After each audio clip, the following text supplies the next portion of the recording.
Dil Pasand curry, దీన్ని తిండా అని కూడా అంటారు. ఈ కర్రీని ఎలా తయారు చేయాలో చూద్దాం. దానికి కావాల్సిన పదార్థాలు దిల్ పసంద్, పచ్చిమిర్చి, కరివేపాకు, వెల్లుల్లి, ఆనియన్, ఎండుమిర్చి. ఇవన్నిటిని కట్ చేసుకుని పక్కన ఉంచుకొని తర్వాత బౌల్లో ఆయిల్ వేసి తాలింపు దినుసులు, సన్నగా కట్ చేసి పెట్టుకున్న వెల్లుల్లి, ఎండుమిర్చి వేసి వెల్లుల్లి వేగాక కట్ చేసి పెట్టుకున్న ఉల్లిపాయల్ని, పచ్చిమిర్చి, కరివేపాకు వేసి ఉల్లిపాయలు మగ్గిన తర్వాత కట్ చేసి పెట్టుకున్న దిల్ పసంద్ ముక్కల్ని కూడా వేసి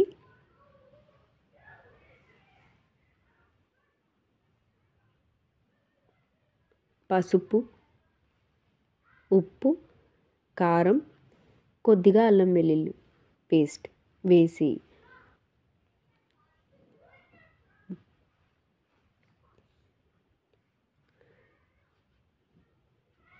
కూరనంతా కలియబెట్టి మగ్గనివ్వాలి. తర్వాత దానిలో కొంచెం పాలు పోసి ఇంకొంచెం సేపు మగ్గనిచ్చి కొత్తిమీర వేసి సర్వ్ చేసుకోవడమే. Thanks for watching.